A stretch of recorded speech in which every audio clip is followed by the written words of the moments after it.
You are listening to TMI for the week of March 25th, 2019. It seems it never stops for someone like yourself. Yeah, well... It's a never-ending thing, right? It's going to go on, yeah. Absolutely. Ace Hoffman has been researching nuclear issues in California for 40 years. It doesn't ever and stop. It's not like you're going to... I mean, even the plant near you, San Onofre, closed down, but that's just actually the beginning. Yeah, it's amazing what it did for the activists to change their focus from, try to get the plant shut down and then realizing that, hey, we still need activism. Right. So you're halfway between Los Angeles and San Diego, Carlsbad, which puts you... Is that right? A little closer to San Diego, yeah. Okay. But it puts you next door to San Onofre. About 15 miles, I think, as the crow flies. The issue right now that you're focusing on is Diablo Canyon.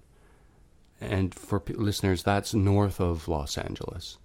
Yeah, it's about 120 miles, I think 140 miles north of it. It's quite a ways away. But right. But a severe accident there could cause the permanent evacuation or nearly permanent evacuation of Los Angeles. I mean, that's how bad a nuclear accident can be. So you sent me a copy, thank you very much, of The Code Killers. Mm-hmm.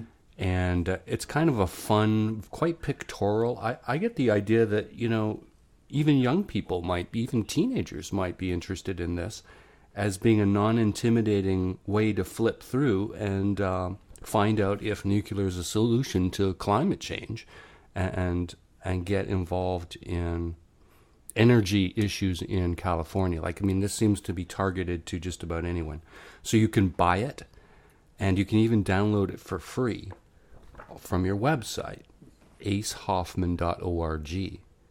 And it's for sale. I have the hardcover. I even have an inscription in the beginning of it. I don't know if everybody gets an inscription or I'm special, but thanks again for sending it. And it's a great...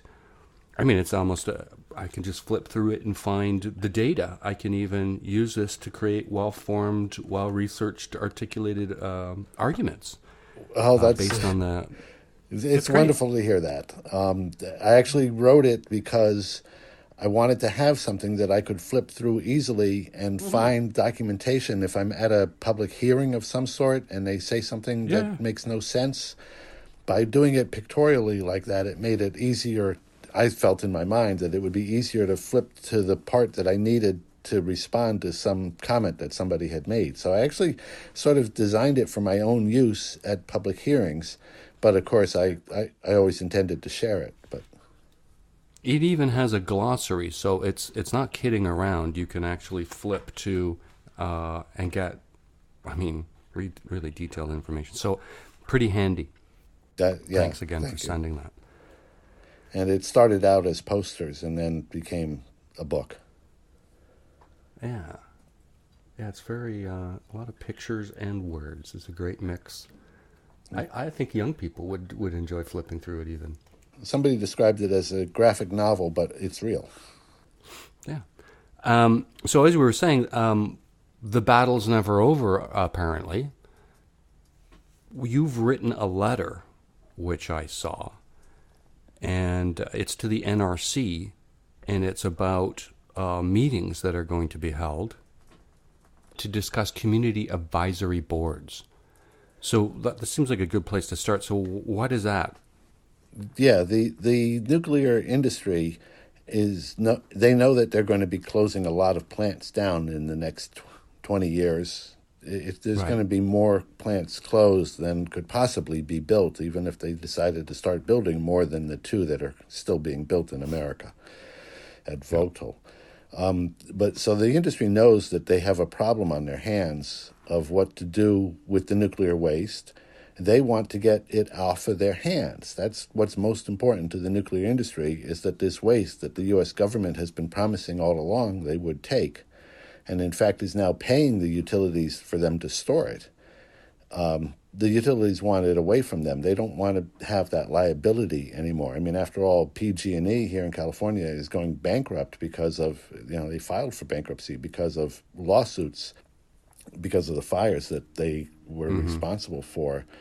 These companies they're not making a lot of money, and the pressure from renewable resources is just, blowing them out of the water. So they see this liability, and it coincides with the community's desire to get the waste out of there once the plant is closed. When the plant is open, nobody really thinks about the pile of waste that's being produced. But once the plant closes, the local community suddenly realizes that, we could have a nice park there if they would tear down the plant and get rid of the waste. But if they don't get rid of the waste, all we have is a place where there's a lot of nuclear waste. And so the local population wants to get rid of the waste, and they set up these advisory boards to help the utility pressure the government to get rid of the waste. But there's nowhere to put it. It's not a very successful scheme on their part, but it gives them something to talk about and makes it look like they're doing something useful. And if they do get an interim storage site opened somewhere, it's going to be because so much pressure was put on various government officials by these local advisory boards. So who's involved in picking the members of the community advisory boards, for example? So it's because the way you worded it, it sounds like on behalf of the utility, they're pressuring the government to get rid of the waste. Yeah, usually almost all, with one exception of the members of the advisory board, are going to be picked directly by the utility. Some of them will be local politicians, like a councilman from a local city or something like that.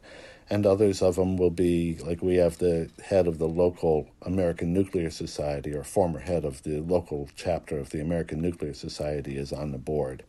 And similar kinds of people that are, in short, pro-nuclear. It would also benefit the nuclear industry as a whole if there's any kind of mechanism created or way of just shuffling the nuclear waste around. Like as soon as anyone ever sort of comes up with any kind of, not a solution, I don't want to use that word, but a process to deal with it, then that's a green light to the industry as a whole saying, see, we have some kind of solution. So an example would be if you started filling Yucca Mountain, then they'd be like, oh, what are you worried about? We've got a destination for a permanent burial. It kind of gives a green light to the industry. Absolutely. And what's really ridiculous about the example that you gave, Yucca Mountain, is that it's not big enough to hold fuel that hasn't even been created yet. It's only barely big enough to hold what already exists. I'm not sure it can even hold that. A minor background on Yucca Mountain would be that, so I'm going to say things like, the estimated cost of implementing Yucca Mountain was last calculated $90 billion. But then they've been looking at this for so long that they've taken articles that were written about it in the 80s and 90s and adjusted to modern day dollars. And then, as always, everything's always underestimated and painted in the brightest light when you're making a proposal. And so questions like how long would that site be open for? Is it going to be closed and sealed, and if so, permanently? And the issues of monitoring the waste and keeping an eye on the structural integrity of the areas in which the casks are. Recently, isn't there a story in the news that was saying Trump is looking into Yucca Mountain again? Well, Trump has no idea what he's doing. There's no professionalism. There's no thought process going on there. So, yeah, he's bound to say, we're looking into Yucca Mountain. The 300 or so technical problems that Nevada scientists had identified matter not a whit to Donald Trump. Isn't the former McLean, I can't remember her name, but a former NRC chair was one of the scientists that studied Yucca Mountain? Yeah, but she still thinks it's viable. Oh. McFarlane. Yeah, okay, McFarlane. Yeah. But the idea was basically put to sleep, essentially. They're never going to solve all the problems that Yucca Mountain entails. And, one thing about Yucca Mountain is that they're supposed to leave it accessible for the first 300 years. Just what's going to happen in 300 years is hard enough to estimate, let alone the 300,000 or whatever that the plutonium needs to be that humans need to be kept away from the plutonium. I mean, it's just a nightmare of a problem to have that we never needed to have in the first place. I got to throw a Canadian example in. So, our bright idea here in Canada, I think you have, I think it was 71,000 tons of just spent fuel, not including other forms of waste, but it was somewhere around 70,000 tons. We have 57,000 tons, and we have a fifth of the reactors because our reactors make so much nuclear waste.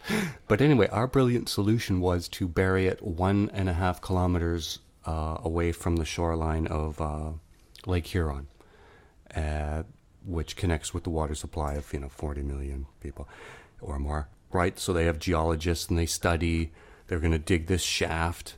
And there's different layers of different types of material. There are other layers with high hydrostatic pressure. Anyway, so they give out this really glossy-looking brochure.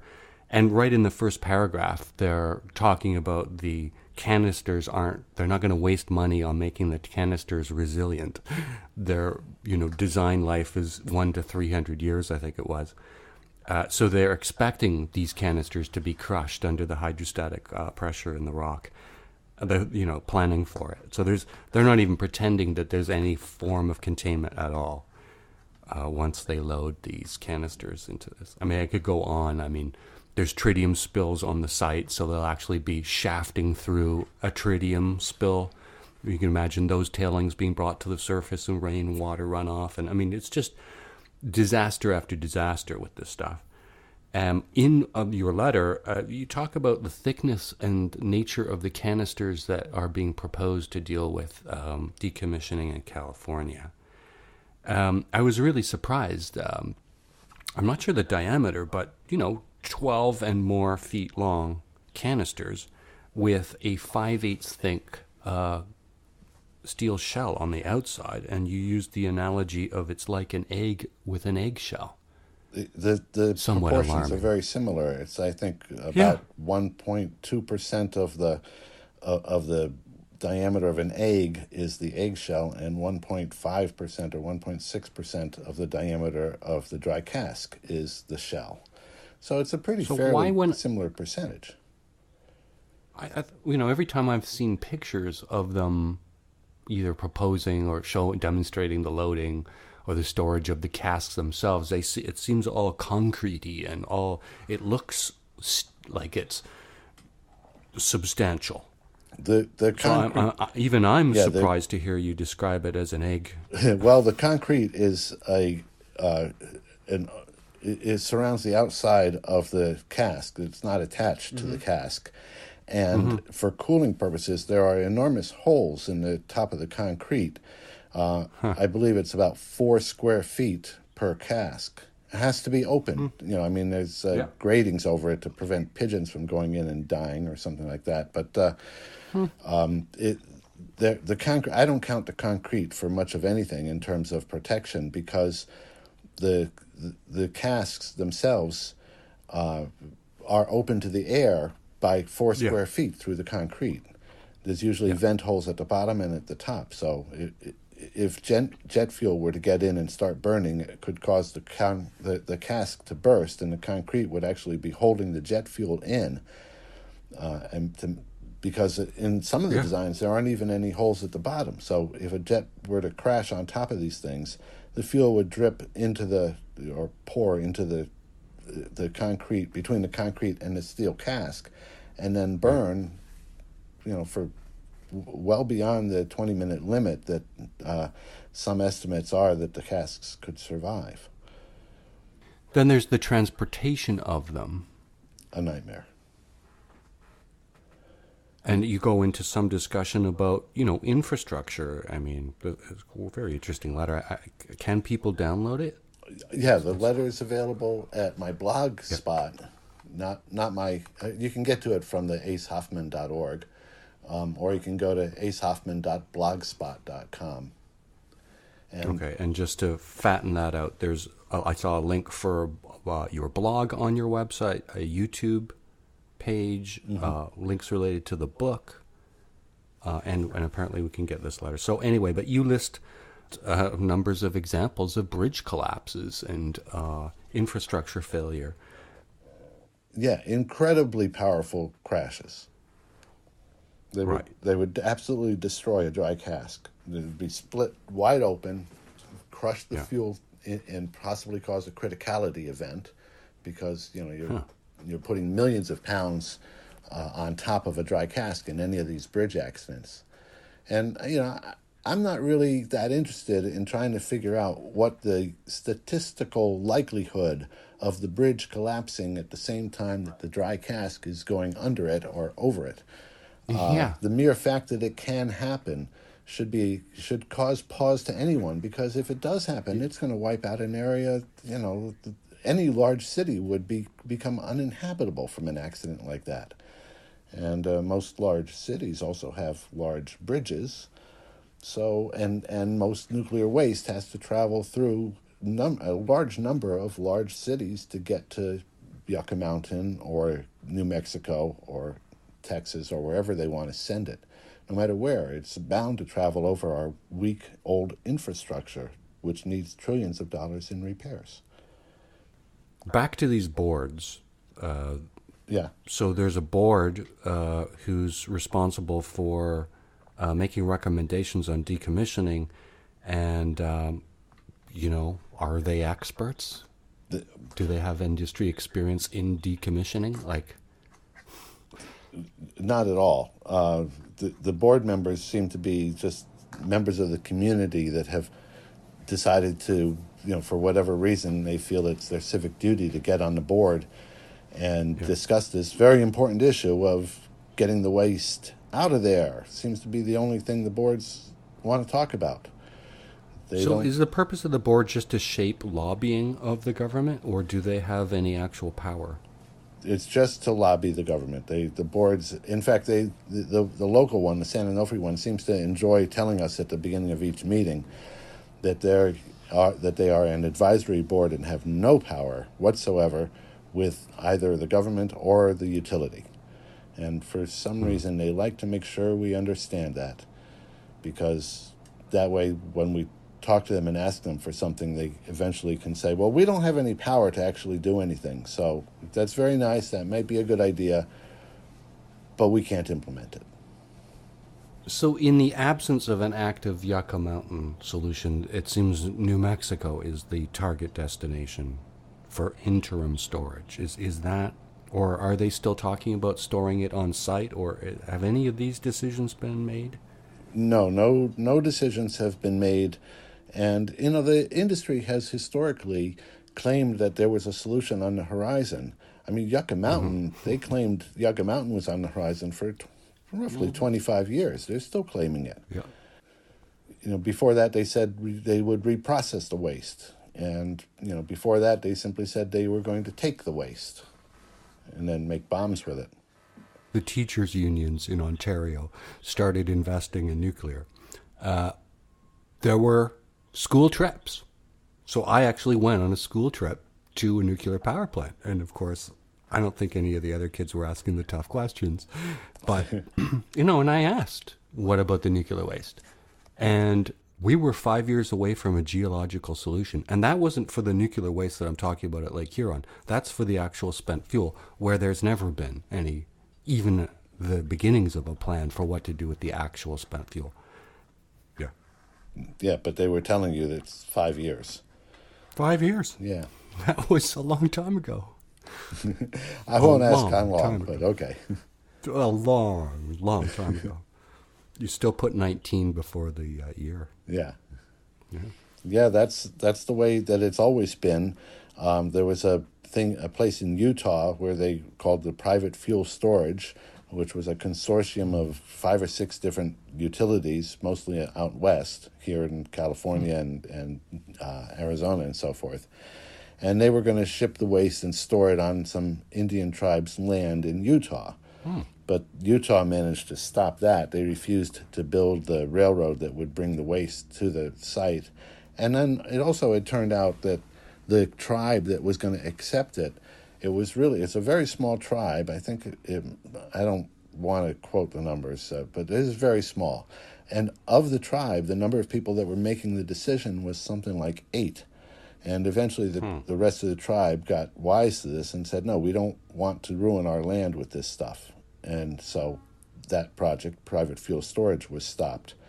But for the New Mexico one, the government is already in conversations with tribes all around America, because the waste has to be transported through their property or through their reservation. And so that's a problem right there. So in return, the government will build a school or something, and just for the right to move the waste through the place. And then they'll argue about who owns the land in the first place if it's on what might have been tribal land, which, of course, all of America at some level is tribal land, after all. Mm-hmm. Yeah, and not just through their land, as you were indicating, sometimes to their land. Yeah, the Yucca Mountain is on Shoshone land, for example. So the Shoshone would rather not have Yucca Mountain existing, and the government basically is saying, well, we already have this land, and it's already contaminated with, nuclear bomb testing. So you're not getting the land back anyway. Nice. When is Diablo Canyon closing? Officially, it's now scheduled to close in 2024 and 2025 for each of the 2 units, a year apart. But it should be noted that can be rescinded at any time by the utility. There's no guarantee that it's actually going to close then. At the moment, they haven't tried to get an extension, but they can change their mind on that. Have they announced their plans to close it, or they just haven't applied for an extension? Yeah, yes, they have. Okay. But they haven't signed anything on the dotted line regarding it. They've merely announced that that's what they plan to do. I'm interested in states or provinces that have had nuclear and then they cancel them and there's no plans for any new plants. I find that interesting. So here in Canada, it was Quebec. I think there were 2 reactors, and they were closed down. It was, time to refurbish the plants, and they chose not to. I find that interesting. And so here's California. I mean, so the first question is, are there plans afoot for any new builds? Is California, in a way, an example to other states that are maybe asking for bailouts because their nuclear industries aren't profitable, to close? Wouldn't you follow the lead of one of the largest states? Well, we closed San Onofre by accident, of course. It had a steam generator leak in the new steam generators that were poorly designed, and that became an irreparable amount of damage. Right. The reactors generally don't want to close because once they've been built, they can make a profit, especially if the local utility commissions insist on forcing ratepayers to pay extra for various features like replacing of major components and things like that. So the contracts that the utility commission give these nuclear utilities include guaranteed profits. Mm-hmm. So they have very little incentive to shut down, especially when even when they built the steam generators for the San Onofre project, the utility made money even though the steam generators failed after 11 months. And in all of the discussions prior to putting the new steam generators in, where they were discussing how much money they're going to save over a 20-year period, which was supposed to be about $1 billion, in all those discussions, they never discussed the idea that maybe the steam generators weren't even going to last a year, and how much did it cost to build them? And they never discussed what was going to happen with the waste that would be produced because they replaced these old steam generators with new ones and ran the reactor supposedly for another 20 years. It only ran for 11 months. But, they ignore one important topic after another. And even if there is an accident, they try to ignore the consequences of that by saying a little radiation is probably good for you. Yeah, well, everything's always unforeseeable with the nuclear industry. Just as you're describing, I mean, they hadn't planned on them failing after a year. you've triggered a question. So what did become of the original steam generators? Are they still stored on site? I believe they were all moved to Utah, I think is where they went, to a waste repository for low level, what's considered low level or intermediate at any rate, but certainly not anything like spent fuel.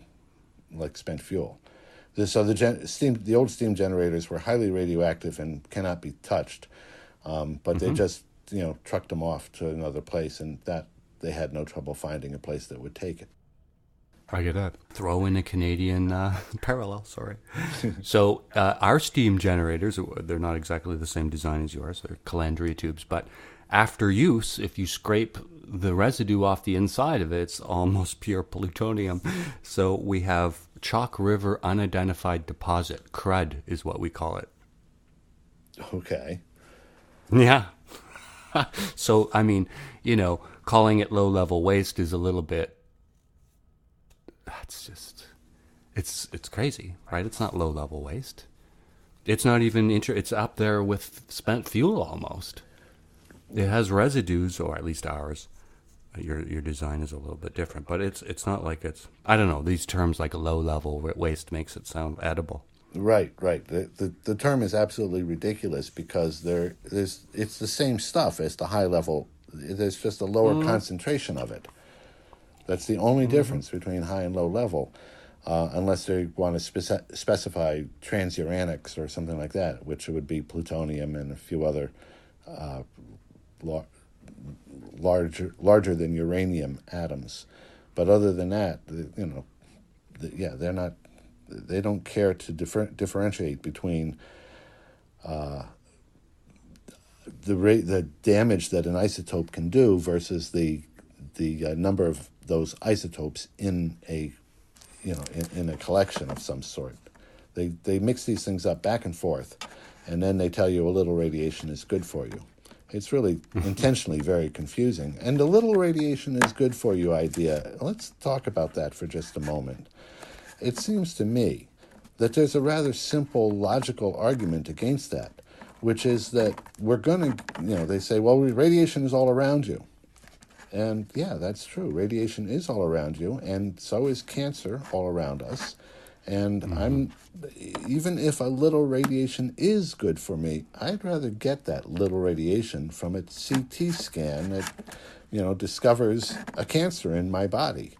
I don't want it just fed to me because the nuclear power plant couldn't keep it all to itself.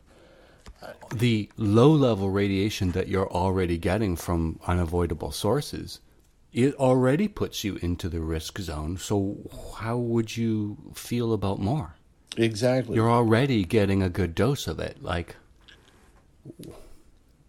more is, So that's your linear no threshold perspective of looking at for on a graph, every amount of radiation has a consequential health effect. The very LNT theory is that there is no such threshold. And that's the theory that everybody's been accepting for decades.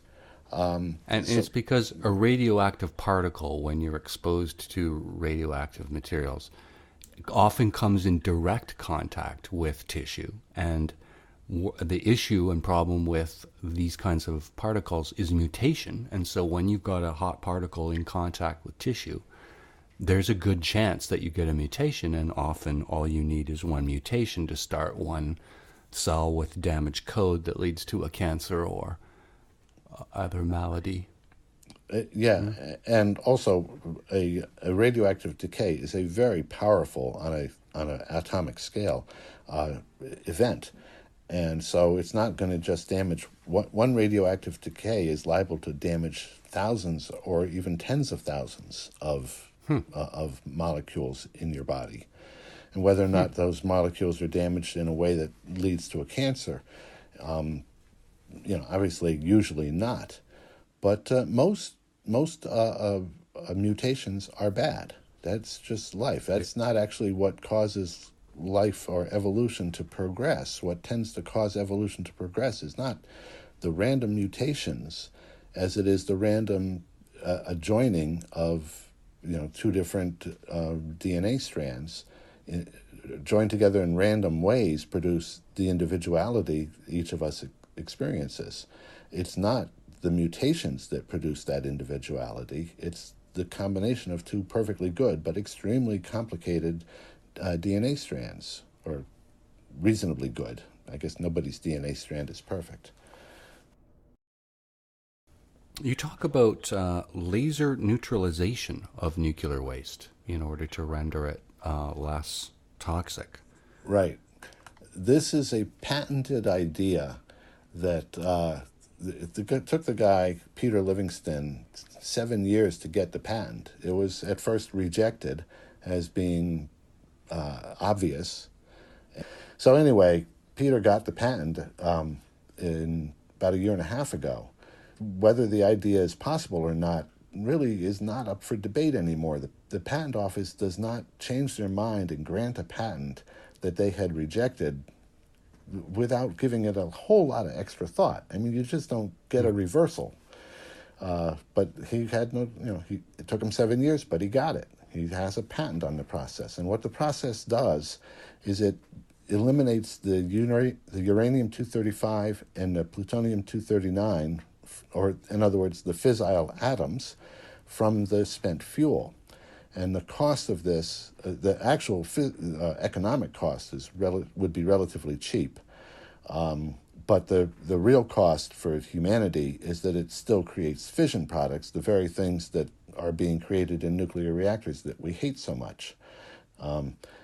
So there's a downside, and it's the best thing that I've ever heard of for dealing with spent fuel, and yet it still has an enormous downside. The advantage is that the fission products pretty much decay away completely within about 6 centuries, which is a long time. But the plutonium, if we let that remain, makes the waste hazardous for hundreds of millennia. So, hundreds of thousands of years, 500,000 years even. It depends if you want to go out 10 half-lives or 20 half-lives. So does it change the uranium and plutonium in the waste, or does it, as you said, separate it? It changes it. Separating it is what you really don't want to do. That would be reprocessing, and then you could use the plutonium and the uranium for in another nuclear reactor or in a bomb. And you don't want to allow either of those. So by destroying it, by fissioning it with the laser process, you don't get the enough energy to run a power plant, but you do actually get energy from it and heat. Yeah. But the advantage is that you get rid of these two fissile atoms in the waste stream, which means no more worries about proliferation. It can't be used for a bomb once they're gone. No more worries about it being used in a nuclear reactor, and no more worries, most importantly, about a criticality event, which is a nuclear chain reaction occurring in the spent fuel. And that's always a concern with spent fuel as it is currently being created. The spent fuel is dangerous. And just because you touched on this before, that if a canister of spent fuel was damaged severely, just to imagine how and why, that there's rods in the canister, and if you were to severely damage the canister, you'd be having some of those rods come closer to one another. Is that how a fissile reaction could be started in spent fuel? Yeah, that's pretty much exactly it. It's called a criticality event, and it's a very rapid overheating of the fuel due to the fission process achieving some level of it's not like it's sustainable as compared to a power plant, let alone as compared to a nuclear bomb going off, which would happen in microseconds and involve a large portion of the spent fuel.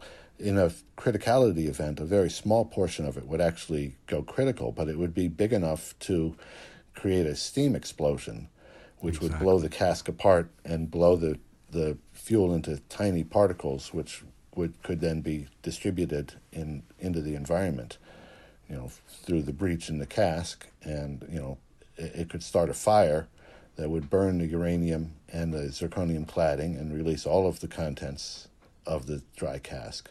I mean, it would be a pretty nasty accident. I've wondered about off-gassing of spent fuel, and that in some of these reactions, you're creating other gases. And is there ventilation or a way to relieve pressure for these casks? Do you know anything about that?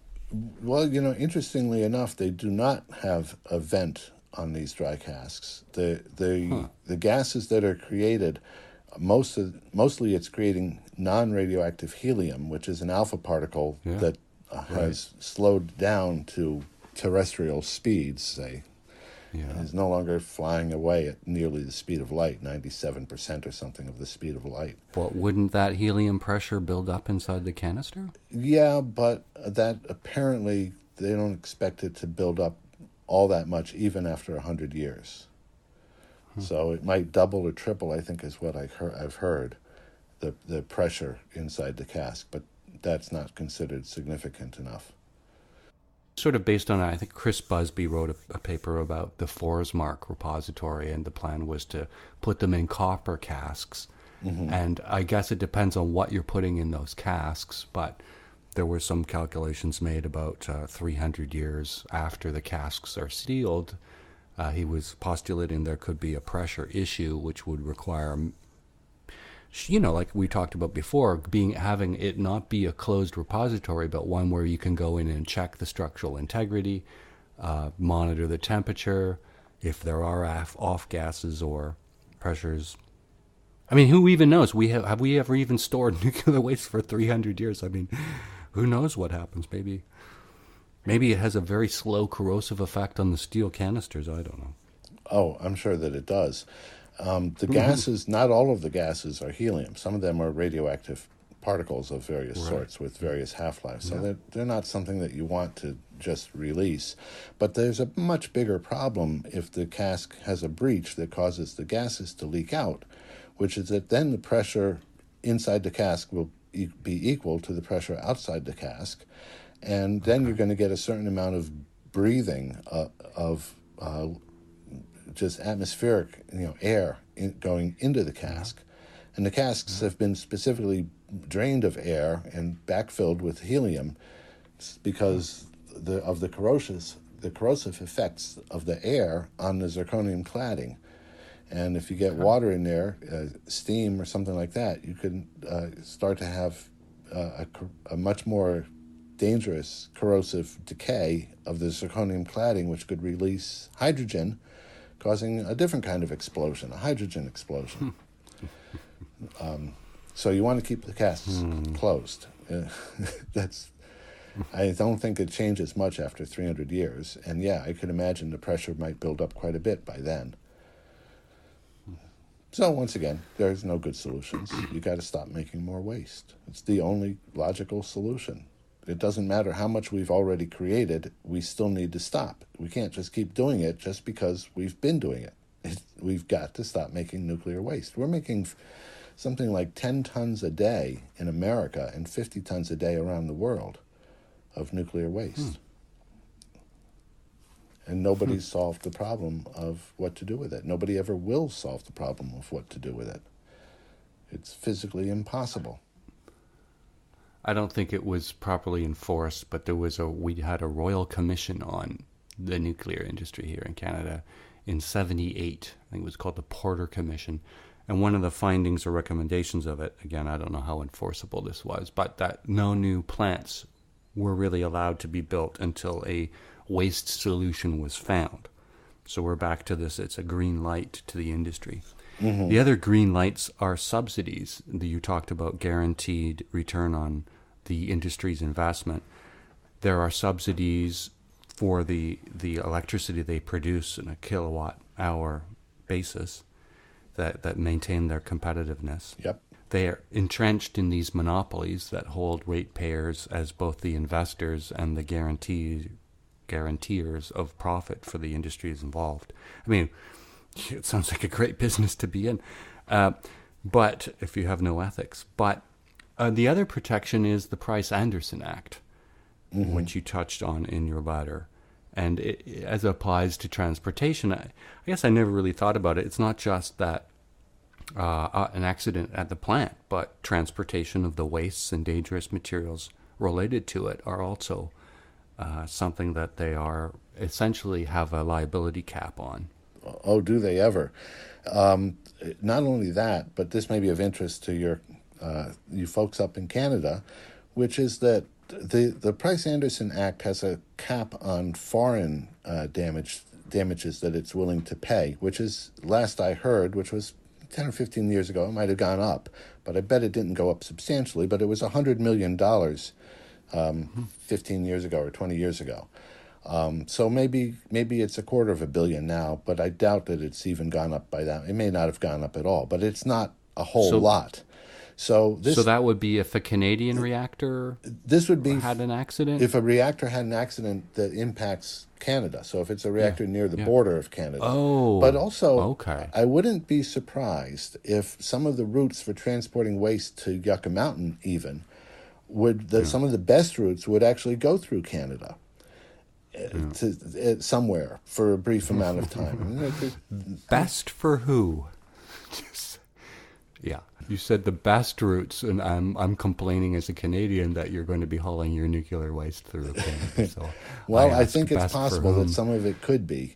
That would be what goes. They mathematically calculate what the best routes are based on the population centers and the miles driven and so forth. I don't think the computer programs are really all that sophisticated, but some of them might say, you ought to go up into Canada for a little while and then come back down because they have less people up there, or something like that. Nice. Well, anyway, if that happens and the waste has an accident in Canada, the Price-Anderson would limit the liability to apparently about $100 million, which we're talking about an accident that could cause the permanent evacuation of any major city. New York City could be permanently evacuated from one dry cask accident.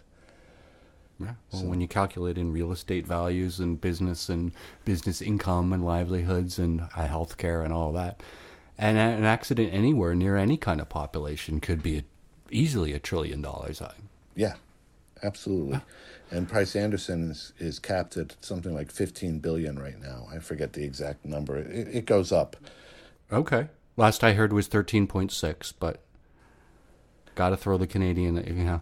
Okay, so 2 years ago, we changed our nuclear liability law because up until about 2 or 3 years ago, the maximum liability in a nuclear accident in Canada for the operator owner was $75 million. Wow. So within the last 2 or 3 years, they upped it to $1 billion. But again, what does $1 billion get for you these days? Gee, and I thought we were cheap. Okay. All the more reason to drive through Canada. Well, okay. But nuclear liability, so we talked about it a little bit on other episodes, but so these corporations won't do business in countries that don't have an installed standard form nuclear liability law. Right. It's true in every country. The one or two areas of the world that don't have a favorable liability act, they just don't do business there. But the most interesting thing was that I think in all of these agreements, vendors are just totally not liable. Yeah, that seems to be true as well. So if you just make yourself be the vendor, I mean, wow, totally not liable. I mean, they're writing their own laws. Am I wrong here? No, not at all. Yeah. They're getting them the way they need them. But the implications of now having to transport all this waste somewhere, and the roads, and the travel, and the terrorist implications, and the threats to national security, I am assuming that the military would be used in ways to protect these transports. Is that a safe assumption? Oh, I don't. How does that cost get calculated? I don't think so. I think they intend to have, some sort of security, maybe private security in front and in back of the vehicle, and they intend to not tell the local communities that they're passing through with the waste because it's a security risk for people to know that it's coming. Nice. and it's going to be very hard to hide. So if you know you're on a transport route and you want to be a terrorist, rent an apartment along that route, and sooner or later you're going to, your joyride is going to come along. Wow. So there's no safe way to transport it from the point of view of what the terrorists might be able to do. And there's no safe way to transport it from the point of view of the infrastructure handling these massive containers. And so if you've got enough military to send down to the border, but you don't have the military to protect a nuclear waste transport, that sounds a little... Exactly. These 8-year-old kids that are, that whose parents are afraid they're going to be disappeared in their own country are much more of a threat than Chernobyl size worth of accident from a nuclear waste canister that was poorly welded to begin with, because that's another problem that these canisters have traditionally had, that where they need to weld them, they use automated equipment and they set the numbers for how fast the welding machine is supposed to pass through, depending on the thickness of the materials and the types of materials and so forth. Well, sometimes the humans don't set the numbers right, and they're supposed to report that they didn't set it right and throw that cask away. But apparently, from whistleblower reports I've heard, that's not the way it works at all. They tend to cover up accidents like that. And so some of the casks are not nearly as strong as they're supposed to be. And I remember a conversation I had with someone at the NRC many years ago, and the net result of it was that they assume that everything is always built to spec. So, the idea that the steam generators are actually going to fail in a year just doesn't occur to anybody. It's just assumed that they're properly built. And that's not a logical assumption anywhere. People make mistakes all the time. And yet that's not the way they do their calculations. Flaws in the steel, where's the steel coming from, variations in the composition of the steel. But what kind of steel is it? Is it stainless steel or... Yes. Okay, well, that's something. But I know from a little bit of welding myself that the weakest spot, the first place it's going to rust, the places where the steel has been annealed to a different nature, is right along the weld. Mm-hmm.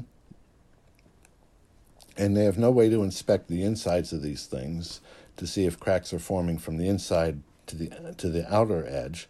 And they don't have any very good ways of looking at the outside edge either. And they're only just thinking about doing some kinds of more in-depth testing with magnetic equipment and ultrasonic equipment and various other things. But even with all of that fancy pants equipment, it's very hard to get that equipment, say, under the bottom where the most pressure is being put on the support unit, the support areas for the dry casks. And my understanding is the bottom of the dry cask is about a 3-inch thick plate, and the top is a 9-inch thick plate. And I think the reason the top is so much thicker on these current models is because they drop them into these cement holes, but drop is perhaps not the best word to use. They gently scrape them down the sides as they lower them into the holes, creating enormous scratches on them, or gouges really is a better word. And then once they're there, that's it. They don't have any good way to inspect them, and they've already damaged them as they put them in. But anyway, the reason that they have a 9-inch top, as I understand it, is to protect the workers at the top they're shielded from the radiation with that 9-inch thick top. Find us on Twitter @thatarcher, our podcast page, tmi.twxnet.com. Rate the show on iTunes. It changes the way the show is listed. And would you be for having these casks stored where they were created as opposed to transported? Well, that's a complicated issue because in some cases where they were created is the middle of a huge population center. And and after 20 or 30 years, there's not going to be too many people around that actually got any benefit from that nuclear waste that's being stored in their midst anyway. Sure. And of course, you also have, California's an earthquake zone, and other places are less of an earthquake zone. But there's no such thing as a place that is not an earthquake zone on this planet. But California is particularly bad, as are many other places. So, that it should be moved. Yeah, I can see a lot of reasons why people want it to be moved. But nothing, absolutely nothing, tops the need to stop making more. So Right. at some point, I just can't concern myself with, whether or not we keep it here or move it there. I'm for putting it in the thicker dry casks here and stop making more. And then, Right. I'm not ready to foist it onto somebody else, especially if that just means the utility companies can say, well, see, we have a solution. Let's keep making more. Let's build small modular reactors. Let's build that 1,000 reactors we thought we were going to build in the 1970s. If they're going to be saying things like that, then you haven't found a solution to anything. All you did was enable the industry, and that's really the big problem, is enabling the local activists by being so helpful to the industry to get the waste out of the local area, are enabling the industry to keep making more waste. And thus, if they opened up the spent fuel storage facility in New Mexico, I wouldn't be surprised if the day that happened, Diablo Canyon announced that they've changed their mind and they're going to stay open and get a license. Interesting. And many other utilities around the country are discovering that they have a problem on their hands, and it may cause them to close. Whereas if they can pretend that problem doesn't exist, they'll stay open, especially if they can get rate subsidies from the utility commissions of the various states, which they seem to be able to do. Every 1 or 2 months, another bailout is requested in another state for another company that owns reactors. Billions of dollars. Yeah, by the 1 or 5 billion usually, yeah. Something like- Yeah. It's an interesting pattern, and nobody wonders, won't that just be the pattern that gets applied if Vogtle gets completed? Like it seems, and then we've got giant states that are opting out, whether by accident or design in your case, like California opting out of nuclear. It seems like a pretty straightforward message, except for countries like China and Russia and a few others, maybe in the UK. Is it, game over? Well, other than the countries that are willing to use graft and corruption and bribery to keep it going, yeah, I think it's pretty much game over for the nuclear industry. Certainly, if we could make those countries honest.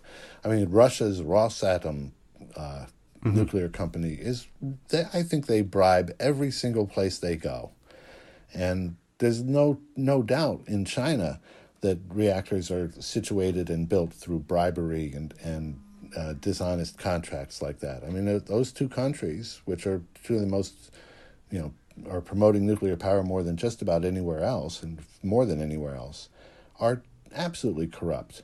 I mean, look at how corrupt America is right now with this crazy administration.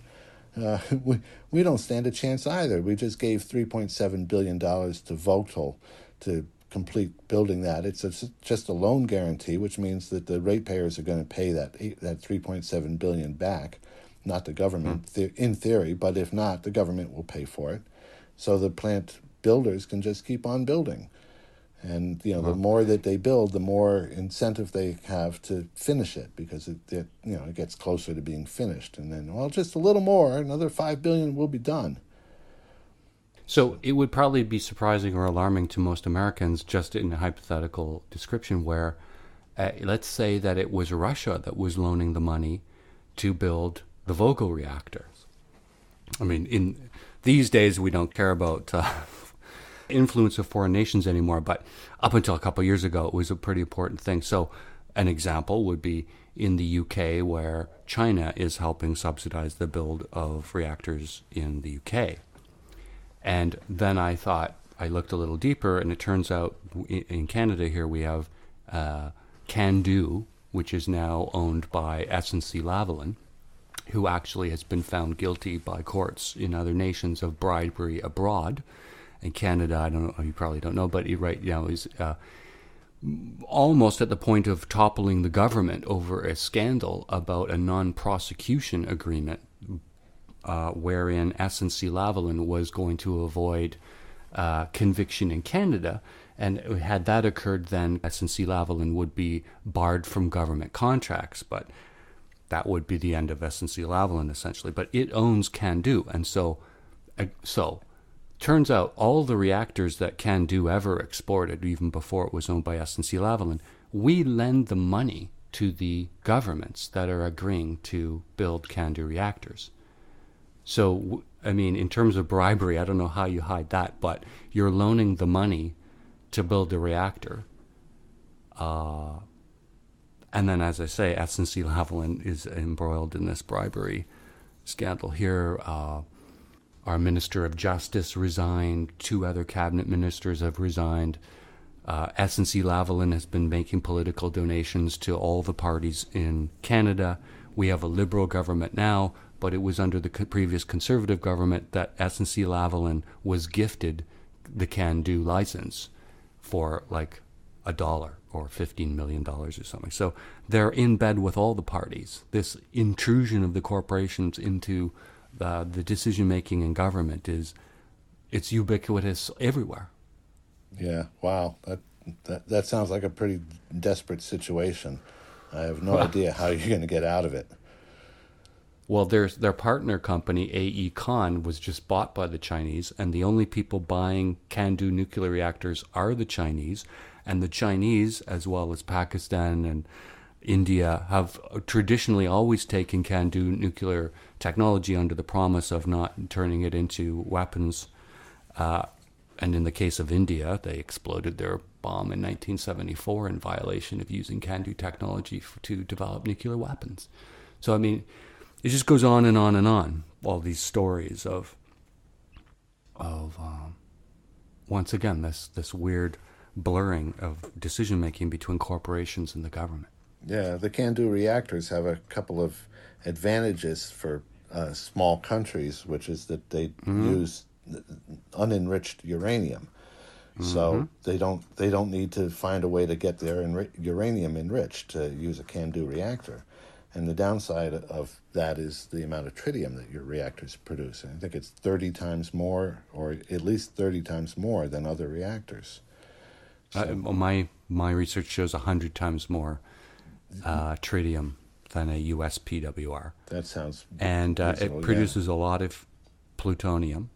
But you do need a seed fuel to get the thing rolling. So the country would have to acquire some seed fuel to get the thing rolling. Oh, I'm sure there are many countries that would be happy to sell that for a small fee.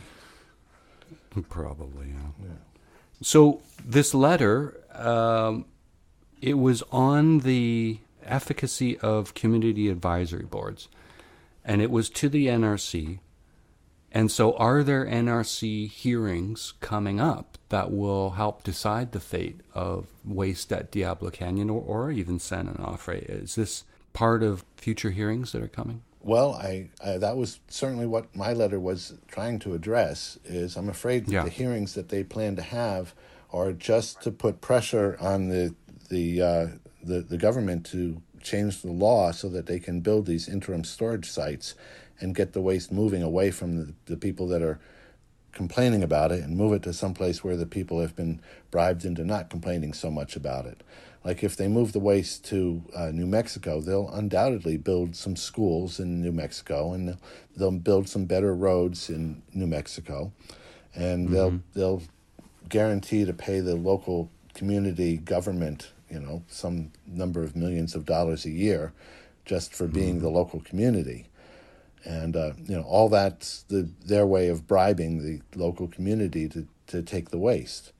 So I think all the NRC is trying to do with these hearings is to help them build more political power to put pressure on the communities that are going to take the waste so that they can promise to move the waste I think that's all the NRC wants to do, is to get the communities vocal about getting the waste moved. What you're trying to get an agreement to is this intermediate storage, wherein it would become the federal government's responsibility as part of that 79 agreement to take responsibility. Is that where the rubber meets the road on that?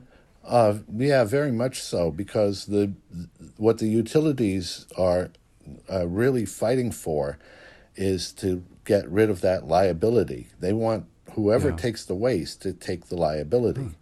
And and as soon as the government takes possession of it, that becomes no longer a maintenance fee that the utility has to shell out for. Is that a thing? No, because they're already suing the federal government for that maintenance fee.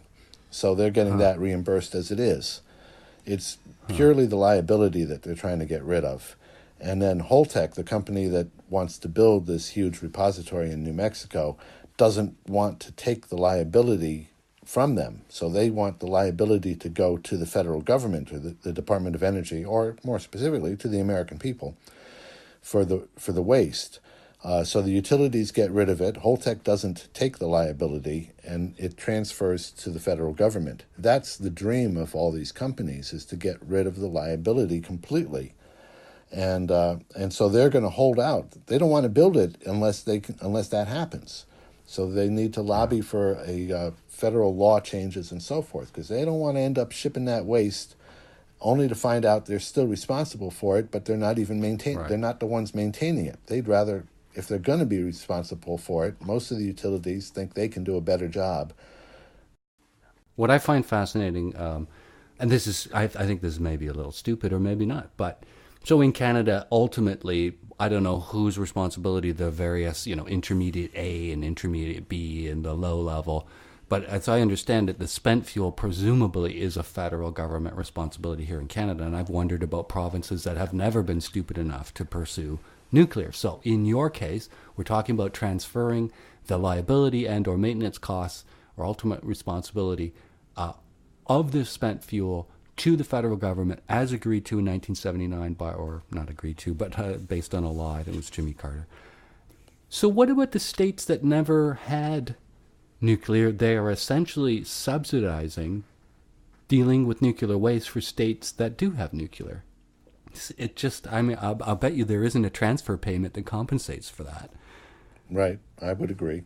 I don't know, but that sounds right. So, yeah. Well, I would like to invite people to consider reading the article that we've been discussing, it's called Regarding Nuclear Regulatory Commission Docket ID NRC 2019-0073. But at any rate, if you just go to my blog spot, you'll find it at acehoffman.blogspot.com. You'll find it at the top. And the reason I'd like people to go there is if the NRC hears from 15 or 20 people, or 200 or 2,000, it would make a huge difference in the focus, because they have a responsibility to try to respond to the public. And if the public is overwhelmingly interested in one thing or another, they have to try to at least pay it lip service. And I'd like to see that. So it'd be really nice if people would, send a letter in care of their own name. Just get it to them. Send something to the Nuclear Regulatory Commission and tell them you'd also like to see them try and solve these problems instead of just pushing it around onto somebody else's property. Diablo Canyon's closing in 24 and 25. 24. And is there a threat of small modular reactors or any new incarnation of the nuclear industry, do you think, in California? I think our law will prevent the small nuclear reactors, small modular reactors, from coming in, because the law is pretty specific that no new reactors until a viable permanent repository is created outside of California. So that doesn't look to be anywhere near the horizon at the moment. Outside of California? It has to be outside California. We have to get the waste out of California to a permanent repository, and even the New Mexico plan does not satisfy that requirement. So I don't think we're going to be seeing any small modular reactors. And small modular reactors are complete waste. They're inefficient. They still produce plutonium and fission products. They haven't been created. They're on the drawing boards, and one company is trying to reduce the cost. I just read this morning. They think they've reduced the cost of the small modular reactor by 20%, and the way they did this is by increasing the size of it by 20%.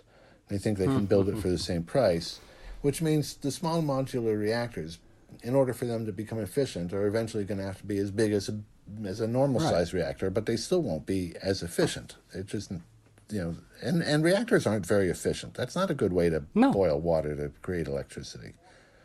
Well, okay, so the economy of scale argument, where we have to bail them out by the $1 to $5 billion every, 15 years.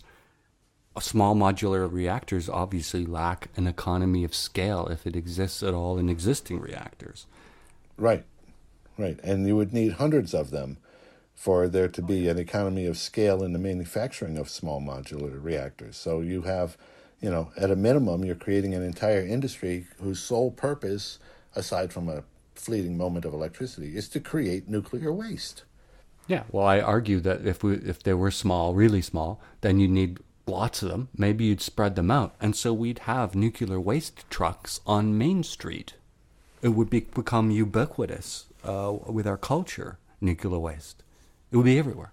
It's not a world that we live in. We live in a world with, some crazy people and terrorist events, natural disasters, unpredictable wars. We'd be exporting them to hot spots.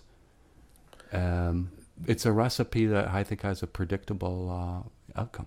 Yeah, and it's the military is one of the main proponents of small modular reactors. So the chance of them being exported to hot spots is about 100%.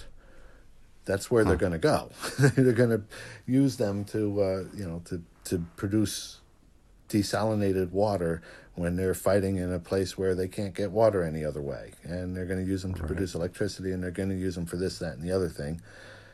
And, there's going to be problems. There's going to be accidents.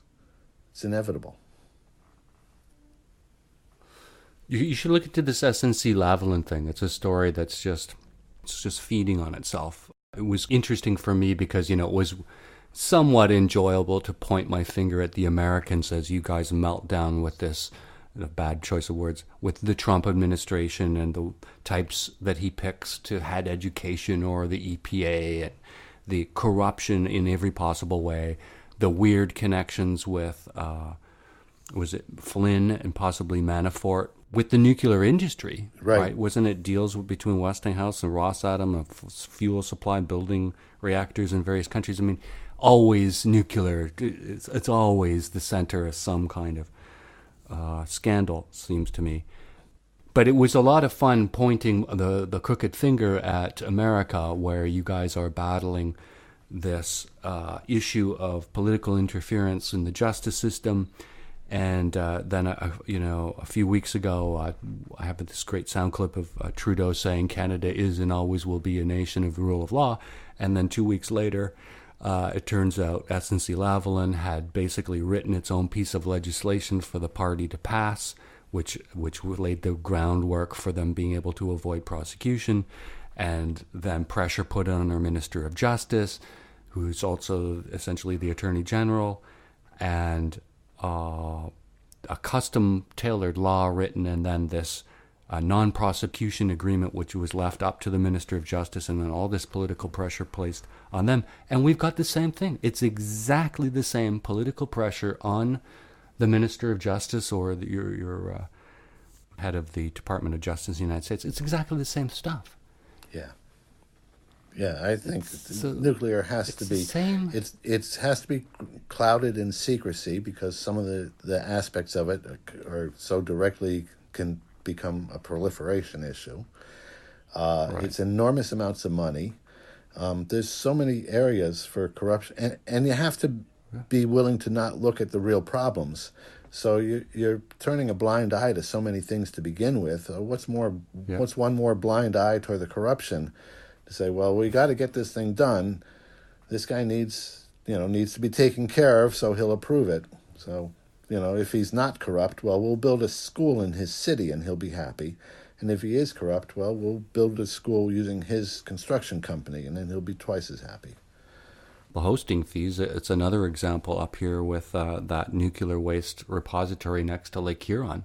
10 years before they were even planning of really getting serious about the actual implementation of this, they're paying the local host governments payments to support the idea. It's essentially payments for complicity in the advancement of this plan for a nuclear waste repository. So there would have been host payments to the local governments. They pick areas that are hungry for any kind of income. It's usually economically depressed areas, sometimes areas with First Nations. All of these things agreed to behind closed doors with no public notice and no minutes taken. The nuclear power plants in Canada, I'm assuming in the United States, they pay hosting fees to the local towns and cities around them. They sponsor the local soccer ball team. Aren't they great community members? It's the same everywhere. That's exactly what happens here. They have color brochures that they give to the schools explaining how radiation is everywhere and you get it from the sun, so what's a little more? And they compare it to, flights to Denver and so forth, or how many bananas you eat. Exactly. And these just aren't real considerations. If you get a piece of plutonium in you, that's bad. There's just nothing good about it, and for what? If there was an advantage, then, there'd be something else to argue. But with the price of renewable energy, what it is nowadays, there's no excuse. None at all. Not that there ever was a good enough excuse, but it's even what they had is gone. It was never too cheap to meter like they promised. It's way too expensive to continue. And is that a push in California to replace these plants? Are these utilities that are the owner of Diablo Canyon and San Onofre, are they going to start building wind and solar and finding other ways? Well, Southern California Edison, the owner of San Onofre, doesn't have much choice. They could not reopen their reactor anyway. So they are putting a substantial amount of money into wind and solar projects. And it seems to be working pretty good. And, of course, they buy hydro from Canada. Diablo Canyon is in bankruptcy court right now, so who knows where that's going to end up. And off topic, do you think that the Vogel will be completed, or you just said there was another $3 billion given? So that's probably going to happen, or? 3.7, and it was a loan guarantee, not exactly given. Right. But a loan guarantee, which is just as good for the company that's doing the work because they're going to get paid. Their money's guaranteed. So they're going to do another $3.7 billion, and then they'll probably come back and have to ask for even more money. And the two reactors together are going to cost something in, $30 billion for these new reactors. And most of it will be paid for by, ratepayers, whether they complete the projects or not. So there's an enormous amount of pressure to get, to keep building them.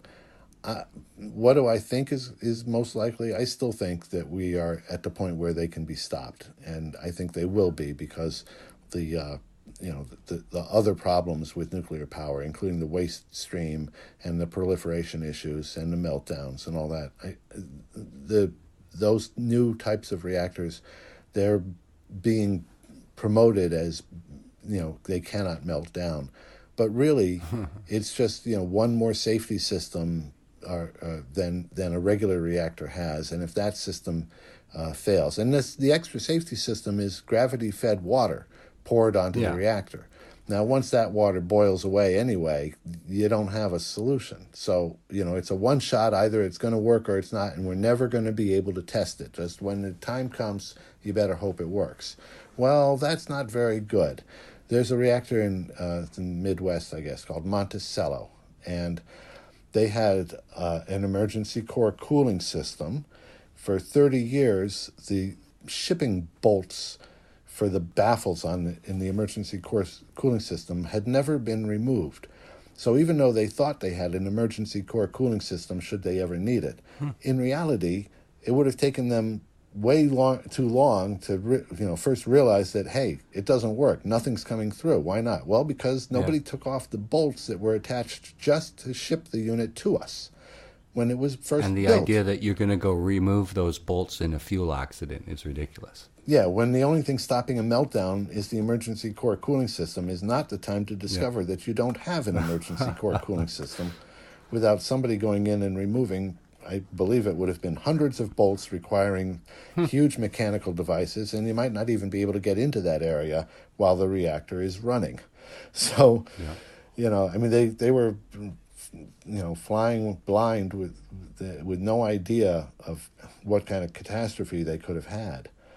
And then there's Davis-Besse reactor, which not too long ago, I guess it's now maybe is a while ago, 10 years or 12 years ago, but they had a hole in the top of the reactor pressure vessel that went all the way through the 8 inches of steel down to the lining, an 1/8-inch thick lining between the steel and the reactor fluid itself, the primary coolant.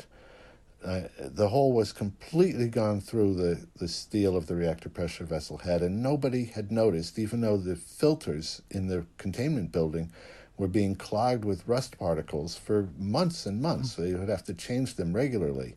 And nobody thought that, hey, this must indicate something's wrong. So this was just an aging reactor that came so close to melting down.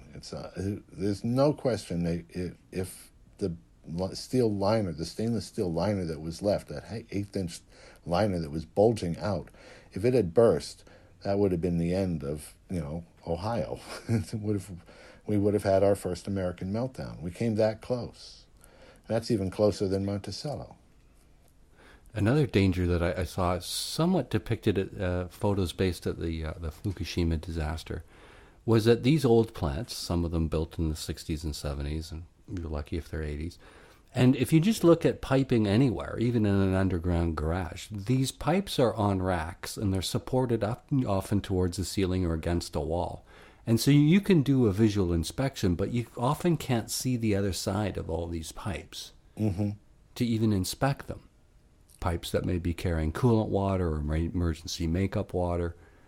You can't actually inspect all of the parts that are important in these plants. It's impossible to. Some of the areas that would need to be inspected are buried in concrete and have been for 30 or 40 years. And there's just no way to get in there and inspect them. At San Onofre, a couple of years before it shut down, they had to shut down one time because they discovered that a power cable that went to a major breakout box of electrical breakout box, and a huge thing the size of 2 refrigerators, but the power cable to that box, the edge of the box was sitting on the power cable, and they had bolted it down, pinching the power cable. And it took it 30 years before there was a problem with it, but eventually there was a problem with it. And that caused them to have to shut down the reactor and rewire things. The older you let these reactors get, the more dangerous they are, because problems like that can creep up, or the rust inside the pipes and the vibration and the damage from the radiation itself. All these things are creating a recipe for disaster in our old and aging reactors. And like in California, we have a law, of course, that you can't build a new reactor in California. So what do? Well, they just keep replacing parts of the old reactors, but there are parts they could not get at. So they were replacing the steam generators, and they didn't do that right. They were also replacing the reactor pressure vessel heads, which is a 20,000-pound piece of steel, the one that rusted out at Davis-Besse, or almost rusted out, and they replaced the one at Davis-Besse. They replaced one of the ones at San Onofre, and they had another one sitting there waiting to be replaced here at San Onofre that they never got to use. So what they do is they replace all these major components on the excuse that, well, they're not building a new reactor, so it doesn't fall under the law of no new reactors. Meanwhile, they've replaced 30-40% of the components. They can't get at a lot of stuff, and the main thing that's really crazy about that law is what they call fuel is actually the reactor. The reactor is the spent fuel. It's fuel assemblies, these thousands of rods of uranium, and they take them out, and they're spent fuel. But what they really are spent reactors. That's the reactor. So why do we still have reactors in California with a law that says no new reactors? I don't know, because it seems to me every time they do a fuel swap, they're putting in a new reactor, or at least a third of a new reactor. When the Nuclear Regulatory Commission was first formed, I thought, I was a very young and naive man back then, or even a boy, but I was paying attention to the nuclear issue, and I thought, well, now we've got a committee. Instead of being the Atomic Energy Committee, we have the Department of Energy and the Nuclear Regulatory Commission, and the Nuclear Regulatory Commission is only supposed to look at safety. That's their whole purvey. So if you're only looking at safety, you're going to shut the reactors down. I actually thought that would cause the reactors to be shut down, because you have a commission whose sole purpose was to monitor and assure the safety of nuclear reactors. Well, stupid me. It was 90%, it's still 90% funded by the nuclear industry. It's a lapdog agency that does what the nuclear industry wants it to do. And they have a variety of standards that make it easy for them to accept the unacceptable, like the rule of ALARA, as low as reasonably achievable, which means if a nuclear power company cannot afford to prevent the release of a certain amount of radiation, the NRC can just say, well, then it's not reasonable to achieve a lower level, so that's the level we'll allow, which means that the reactors in America can release about a quarter of a teaspoon or so of tritium a year, which may not sound like much, but it's a very deadly substance. And Canadian reactors are allowed to release a much higher amount of tritium because they make so much more. So your ALARA rules allow your reactors to release far more tritium than would be legal in America, because American reactors are only allowed to release what they have to release, because otherwise they won't make a profit. It's all about profit. To evidence that, so your maximum allowable concentration of tritium in drinking water is 740 becquerels per liter, and in Canada, our maximum allowable concentration of tritium in drinking water is 7,000 becquerels per liter. So just put a little cherry on that example. Yeah. Well, one interesting thing I've always thought was, which is kind of interesting. So the way you described, so the AEC was basically replaced with the NRC in 74 to prevent regulatory capture. But I just kind of find it interesting, both in Canada and the United States, by dividing up the sort of mandate of these oversight organizations, whether it be the CNSC in Canada or the NRC in the United States.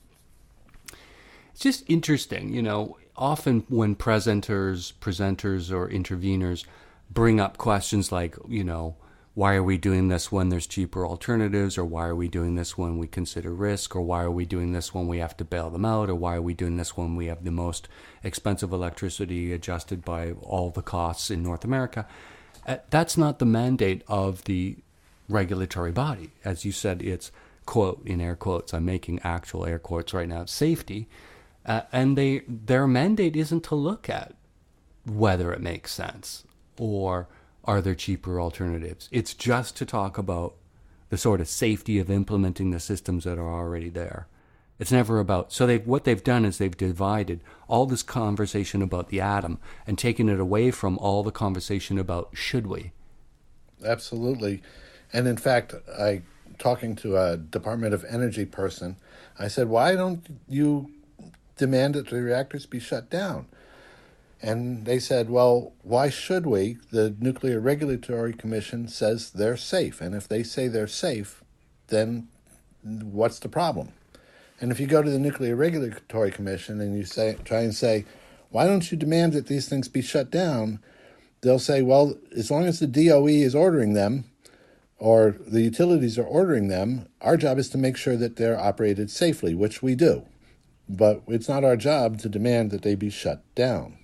So they both are washing their hands of half of the project so that it can move forward.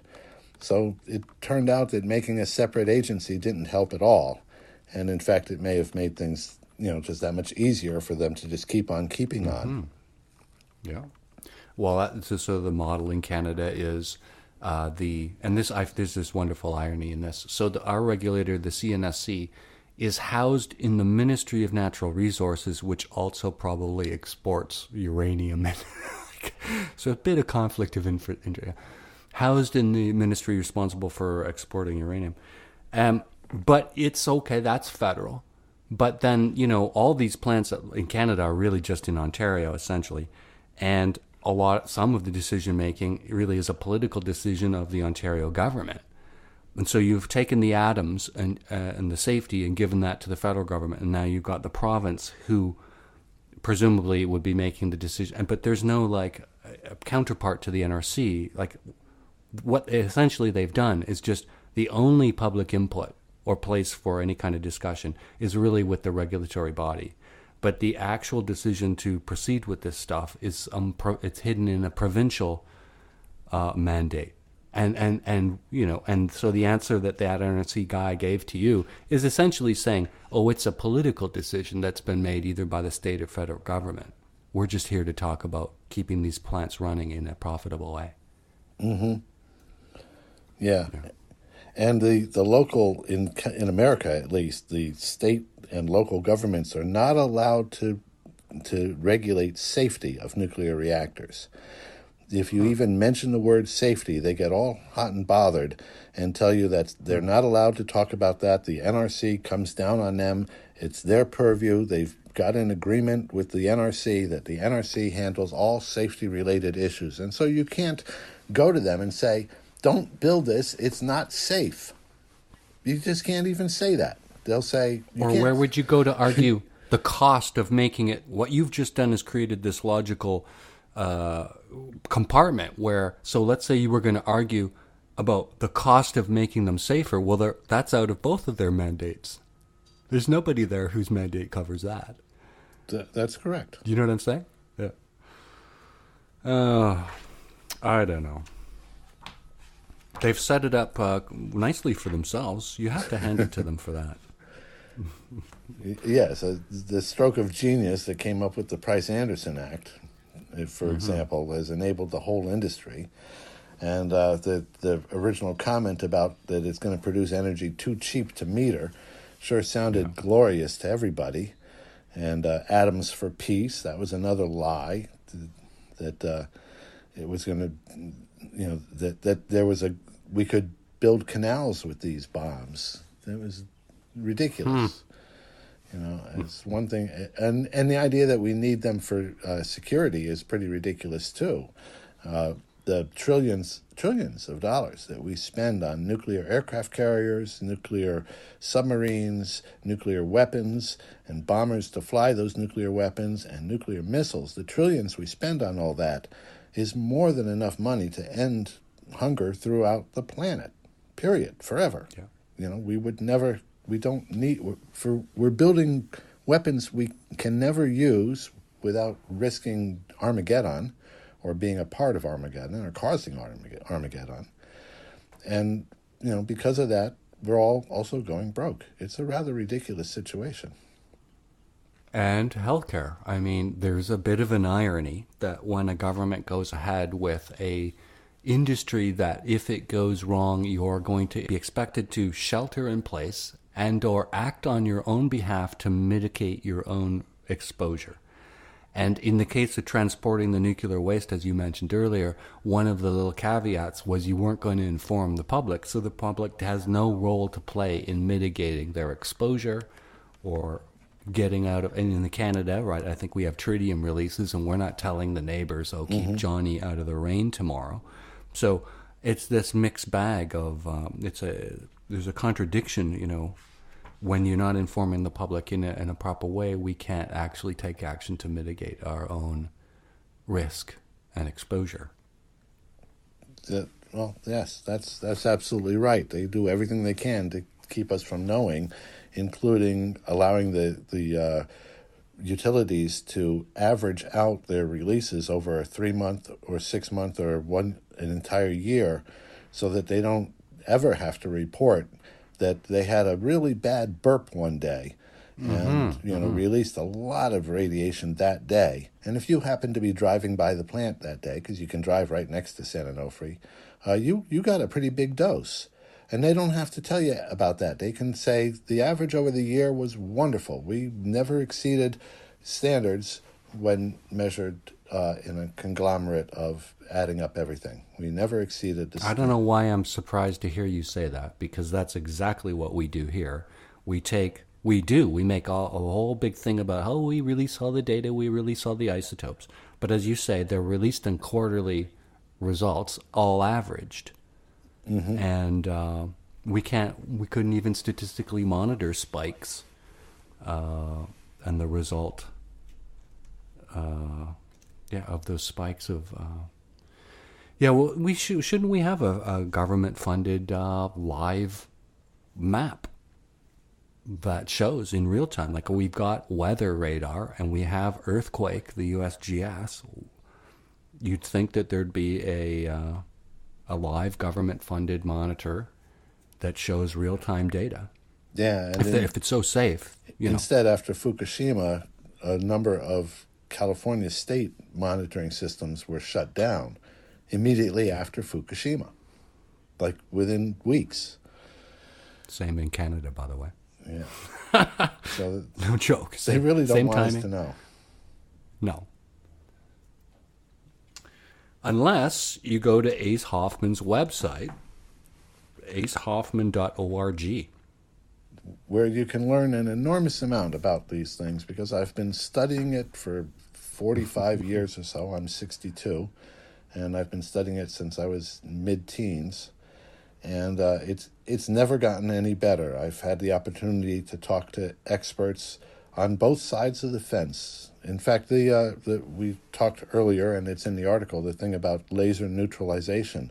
Mm-hmm. I was at the National Atomic Testing Museum in Las Vegas, Nevada, and we were just there to see the museum, and I found out that there was going to be a meeting in a week or two of atomic veterans. And so we asked if we could come and film it. And we came and we filmed half a dozen veterans speaking, and we interviewed them, and we gave them copies of the interviews, and eventually I'm going to be sending them to the National Archives. These guys went through, they literally walked through ground zero. They parachuted into Nevada after a bomb blast and then walked across ground zero and things like that. Others of them cleaned up the waste or tried to clean up the waste in the Pacific Islands. And all of that is one mess after another. These guys, and quite a few of them said, I'm the only one left. All of my friends are dead. Right. They all died of cancer. Everyone I knew. You'd hear these kinds of things over and over again. But that one of the guys was actually, I would say, very pro-nuclear, and was discussing this neutralization plan. And so I continued to talk to him and I still know him. And he's in his 90s, and so we went through the article. It went back and forth between him and I over and over again. Although I take all credit for any errors in it, and but I've spent more than 40 years talking to experts about this, and I would do anything to come up with a solution or to believe that there's a solution. So I could go worry about something else, like what to have for dinner. Mm-hmm. Because there's lots of other things to worry about too. Yeah, I want to worry about the whales and the plastic and wind power and all these other things that need either pushes or pushes against. But I'm stuck worrying about nuclear power, and I'm not enough by myself to do it. And even with the other experts, or the experts plus me, is not enough. We need lots of people to get on board this issue. And in Canada, I'm sure that there are many people who know very little about it. And, it's not being taught in school. It's not being discussed in the major media markets. But it's killing people all over the world. Chernobyl happens, Fukushima happens, 3 Mile Island happens, and eventually people forget about it. And we need to stop forgetting about it. There's a couple reactors shut down, but essentially there's 20 nuclear reactors in Ontario. There's only one other reactor, and it's in New Brunswick, and we have 12 provinces and territories. So that says something right there. And if you were to ask any person in Toronto or anywhere in Ontario how many nuclear reactors are in Ontario, you'd be lucky if they said 2 or 3. And I think people just assume they're in other provinces. So the level of ignorance that's been maintained, it's an information iron curtain. Mm-hmm. And these corporations, they place ads in newspapers. Sometimes they'll turn to the business section. It'll be a double page with all the Canadian Nuclear Association and the various players. So they're buying news articles. When news outlets go to these plants, they come back with great stories. They never come back with the truth. And the interesting thing about the SNC-Lavalin scandal, which has almost brought our government down and will affect the next election, it's a serious thing, I just find it interesting because this SNC-Lavalin's banned from world contracts by the World Bank, and it's been convicted already in other nations. It was actually scurrying around Gaddafi's sons while you guys were fighting the war in Libya. So just an example. I mean, this it's unbelievable. The depth of the story. So convicted of bribery abroad, etc. But the interesting thing is, and these are facts that have been known for years. They're the center of a whole list of scandals, even in Canada. And I just find it interesting that only hit the news when it became a who said what to who knew what when, and he said, she said. Only when it had the elements that made it a, quote, political story did it ever even get talked about. But we're never talking about the actual nature of the corporation, or nobody knows that it owns CANDU, or that it was gifted AECL, which was a government, that was the nuclear program in Canada funded from the 40s to present, and just essentially gifted to SNC-Lavalin because they contribute to the parties. But we're never going to talk about the bribery, the crimes, the scandals. We're only talking about it because it's a who said, who knew what when. Yeah. It's all part of the information iron curtain, essentially. Yeah, welcome to the nuclear world that some people knew it was going to be. As soon as it started, they knew that there was going to be secrecy, and that secrecy and democracy don't go together. I remember reading as a child, I hate to think how old I was, but it was an article in a Reader's Digest at my grandparents' place. And it actually was a great article. And it talked about the promises of containment and the too cheap to meter. And I think even at that point, there had already been cost overruns and delays and examples, a couple of accidents maybe.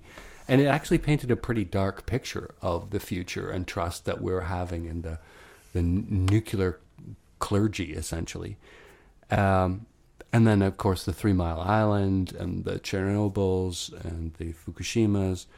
But right from the start, I was interested in nuclear. I don't know why. And it sounds like you were as well. Yeah, I don't know what sparked my interest originally. Yeah. Probably nuclear weapons and worrying about that. Huh. But I quickly moved over towards worrying about the nuclear power plants. And, everybody is against nuclear war. It's right. You can go to the generals, and they're against nuclear war. Nobody wants a nuclear war. Everybody wants there to be less nuclear weapons. But still, we have thousands of nuclear weapons. Why? Huh. Ruled by corporation, I say, but that's a bit cynical, maybe. Yeah. Well, is it realistic? I mean, right, with Citizens United and super PACs and non-prosecution agreements and all these protections corporations have, they're limited liability by definition. Is it cynical to say that we're in commercial oligarchy? Well, I think it's reality. It may be cynical too. But... Okay. It's naive of me to say it like I'm just discovering it. Well, I guess it was true in the 1800s with the railroad monopolies and so forth too. Yeah. It's something that we have not figured out Once we all determined that there was this thing called money, then whoever was able to gather the most of it together can do what they want. Well, there is this. Yes. That if you decide to get involved in the nuclear issue, you're going to have the pleasure of both meeting and working with and working against some of the best educated and most interesting and intelligent people on the planet, because it is a very complicated issue.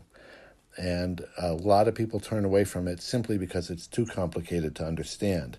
And even the people on the commissions say, well, we have to get some experts because this is too complicated for us to understand. Well, maybe get off the commission. We have people on the San Onofre Commission that have been there for 4 years, and they still couldn't tell you the difference between an alpha and a beta particle.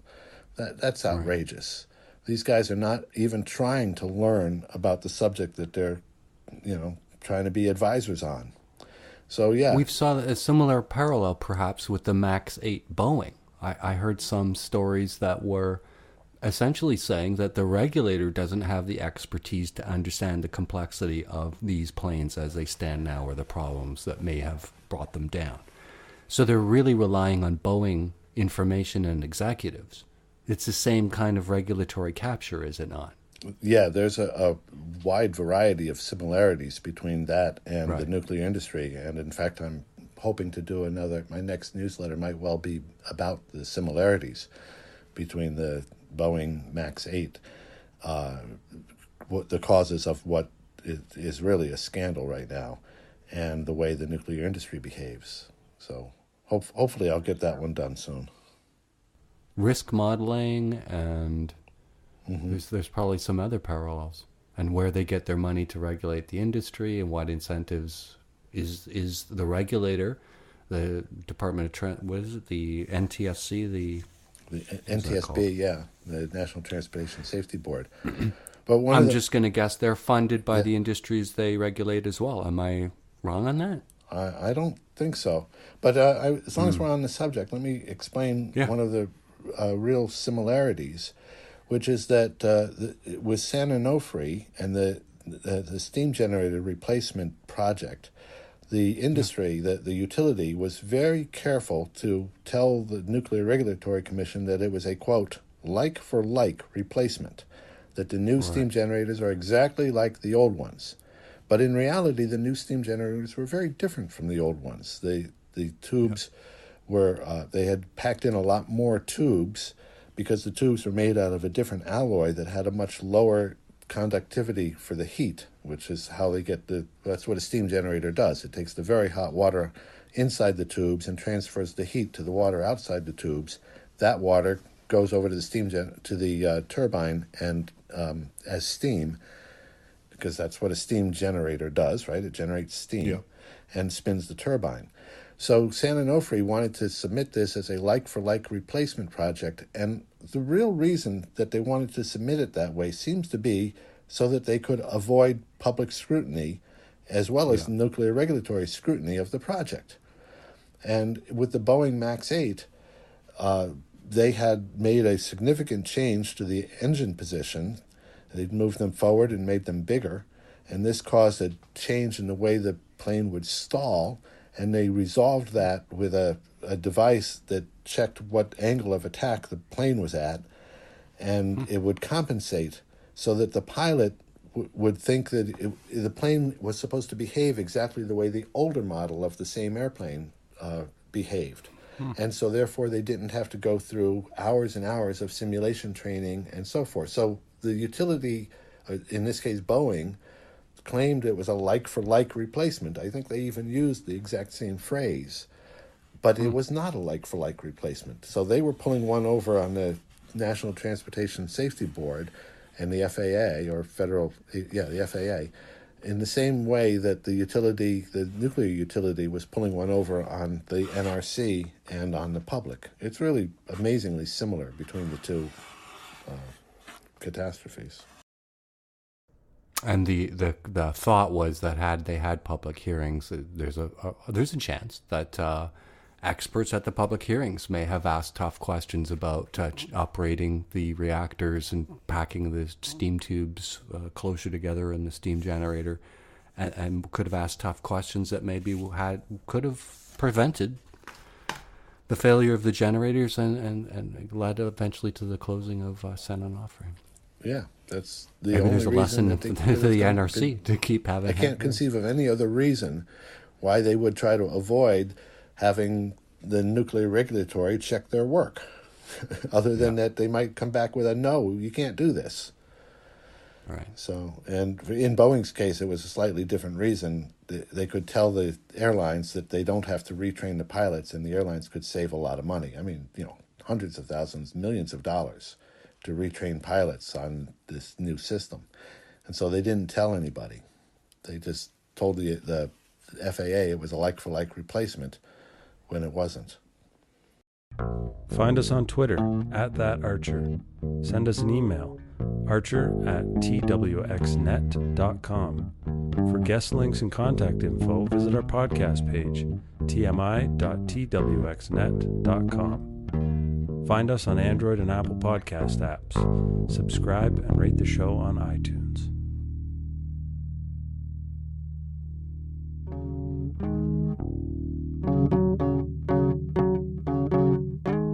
I'm Dave Archer in Toronto. And I'm Ace Hoffman in Carlsbad, California.